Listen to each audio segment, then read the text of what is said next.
복된 소식 아름다운 소리 AM 1590kHz 시카고 기독교 방송입니다.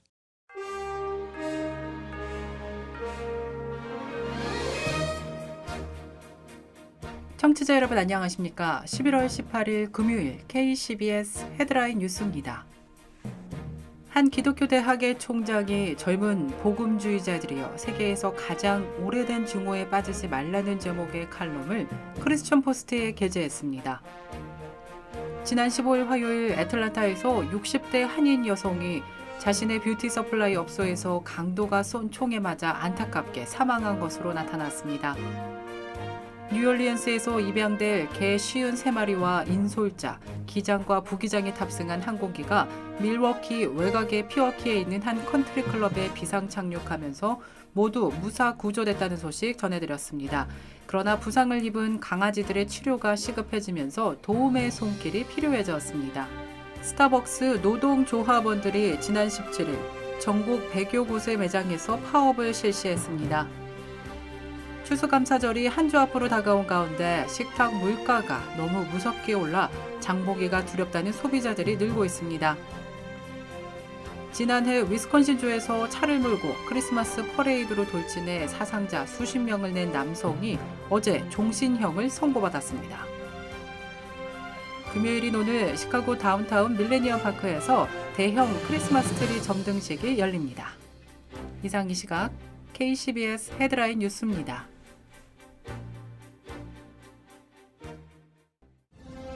이 프로그램은 나눔의 기쁨을 함께하는 기독의료상조회가 함께합니다. 첫 소식입니다. 미국의 한 기독교 대학의 총장이 젊은 복음주의자들이여 세계에서 가장 오래된 증오에 빠지지 말라는 제목의 칼럼을 크리스천 포스트에 게재했습니다.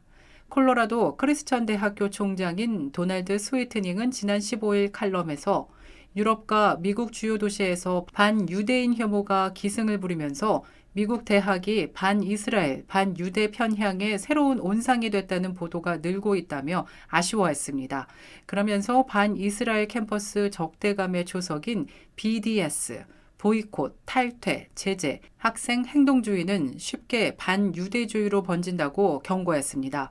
그는 최근 UC 버클리에서 친이스라엘 연설가가 그들의 단체에서 연설하는 것을 금지하도록 내규를 개정한 9개 로스쿨 학생 단체를 예로 들며 이 모든 일은 젊은 복음주의 기독교 학생들이 가진 태도와 그들이 세속적인 또래들과 어떻게 다를 수 있는지에 대해 고민하게 했다고 말했습니다.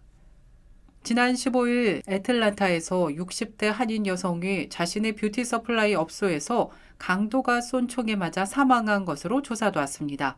애틀란타 현지 경찰은 사건 발생 다음 날인 16일 강도 용의자를 체포했다고 덧붙였습니다. 경찰에 따르면 사건은 지난 15일 애틀란타 남부의 한 뷰티 서플라이 매장에 강도가 들어 한인 업주에게 돈을 요구했고 업주가 이를 거부하자 총을 쏘고 도주했다고 밝혔습니다. 피해 한인 여성은 69세의 차현찬으로 밝혀졌으며 살인 용의자는 43세의 네이선 허프로 나타난 가운데 경찰이 사건 발생 다음 날 한 지하철역에서 체포했다고 밝혔습니다. 뉴올리언스에서 입양될 개 53마리와 인솔자, 기장과 부기장이 탑승한 항공기가 밀워키 외곽의 피워키에 있는 한 골프 컨트리 클럽에 비상 착륙하면서 모두 무사 구조된 소식 전해드렸습니다. 그러나 경미한 부상을 입은 개들의 치료가 시급해지면서 도움의 손길이 필요해진 것으로 나타났습니다. 비영리단체 동물복지협회는 부상당한 개들을 우선 치료하고 안정을 취하게 한 뒤 예정대로 개들의 입양을 진행할 것이라고 밝혔는데요. 그러면서 현재 부상당한 개들의 치료비와 부식비 마련을 위해 모금을 진행 중이라고 밝혔습니다. 작게나마 도움을 주고자 하는 분들이 있다면 HAWS, PETS, 하우스팻 웹사이트를 방문해서 동참해 주시면 되겠습니다. 스타벅스 노동조합원들이 지난 17일 전국 100여 곳의 매장에서 파업을 실시한 것으로 나타났습니다. 스타벅스 노조연합은 임금 인상 등 직원 처우 개선을 요구하며 시위에 나선 것인데요. 이번 파업은 지난해 12월 뉴욕주 버팔로 매장에서 처음 노조가 결성된 이후 가장 큰 규모로 나타났습니다. 노동조합원들은 어제를 시작으로 25개 주에서 파업에 참여했다고 밝혔습니다. 이에 대해 사측은 성명을 내고 합법적으로 항의할 직원들의 권리를 존중한다면서 모든 파트너들에게 헌신하고 있음을 강조했습니다. 추수감사절이 한 주 앞으로 다가온 가운데 식탁 물가가 너무 무섭게 올라 장보기가 두렵다는 소비자들이 늘고 있습니다. 인플레이션에다가 공급망 문제까지 겹치면서 식탁 물가 부담은 더욱 커질 것으로 전망되고 있습니다. 농업인 연맹에 따르면 추수감사절 저녁 식사 평균 비용이 지난해 53달러 31센트였던 반면 올해는 64달러 5센트를 넘어섰습니다. 전년 대비 약 20%가 상승한 수치입니다. 높은 인플레이션과 공급망 문제 그리고 우크라이나 전쟁 등으로 인해 식재료 가격이 인상된 것으로 조사됐습니다. 이외에 조류독감으로 영향을 받은 계란 가격이 32.5%나 올랐으며 버터와 밀가루는 각각 25.8%와 17.1% 상승분을 보인 것으로 조사됐습니다. 지난해 위스콘신주에서 차를 몰고 크리스마스 퍼레이드로 돌진해 사상자 수십 명을 낸 남성이 어제 종신형을 선고받았습니다.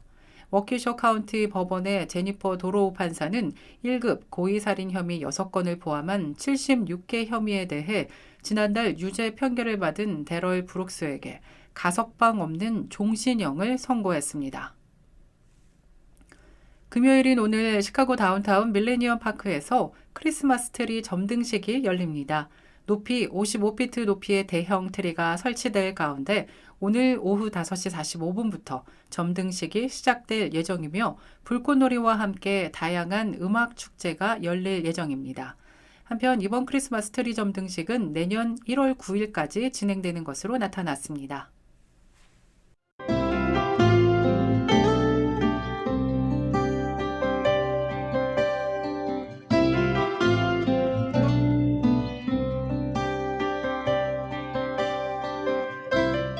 끝으로 날씨입니다. 금요일인 오늘은 구름 낀 가운데 하루 종일 춥겠습니다.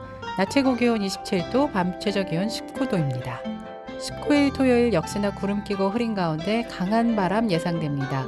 낮 최고 기온 29도, 밤 최저 기온 14도입니다.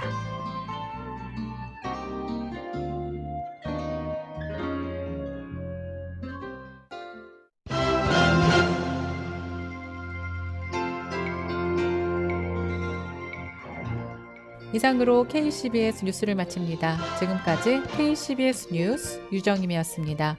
청취해주신 여러분 고맙습니다.